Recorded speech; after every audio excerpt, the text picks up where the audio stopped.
Assalamualaikum warahmatullahi wabarakatuh. Di sini saya akan mereview hasil analisis bisnis Bapak Budi.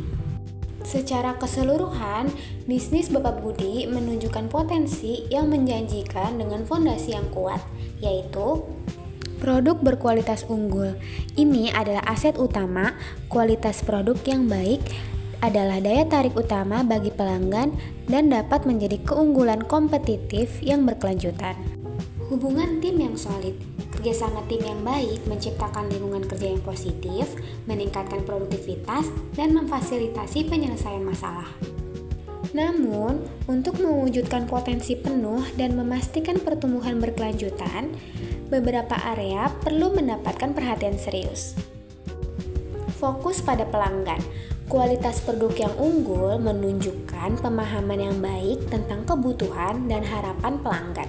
Pertahankan dan tingkatkan fokus ini dengan mengumpulkan umpan balik secara teratur dan berinovasi untuk memenuhi perubahan kebutuhan pasar. Budaya kolaboratif memanfaatkan hubungan tim yang solid untuk mendorong inovasi, berbagai pengetahuan, dan meningkatkan efisiensi operasional. Selanjutnya, area yang perlu ditingkatkan dan rekomendasi. Struktur organisasi yang formal. Kurangnya struktur organisasi yang jelas dapat menyebabkan kebingungan peran, duplikasi pekerjaan, dan kesulitan dalam pengambilan keputusan saat bisnis berkembang. Rekomendasinya, definisikan peran dan tanggung jawab yang jelas, buat struktur organisasi yang sederhana namun efektif, misalnya bagan organisasi, dan tetapkan jalur komunikasi yang jelas. Ini akan meningkatkan akuntabilitas dan efisiensi. Target yang terukur. Tanpa target yang terukur, KPI Key Performance Indicators sulit untuk memantau kemajuan, mengukur kinerja, dan membuat keputusan yang tepat. Rekomendasinya, tetapkan target yang spesifik, terukur, dapat dicapai, relevan, dan terikat waktu. SMART.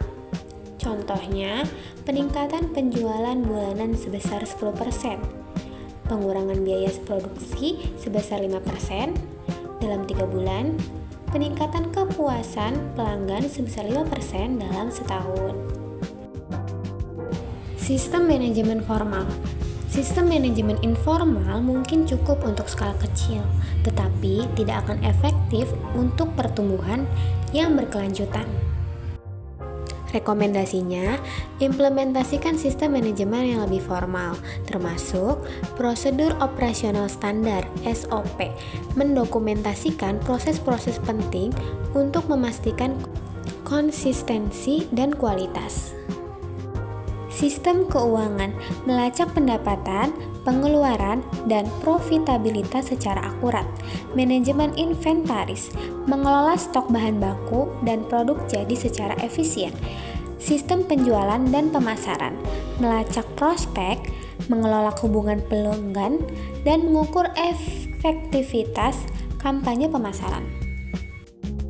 Manajemen rantai pasokan. Ketergantungan pada ketersediaan bahan baku adalah risiko signifikan yang dapat mengganggu produksi dan mempengaruhi kepuasan pelanggan. Rekomendasinya, diversifikasikan. Rekomendasinya, diversifikasi pemasok. Cari alternatif pemasok untuk mengurangi ketergantungan pada satu sumber.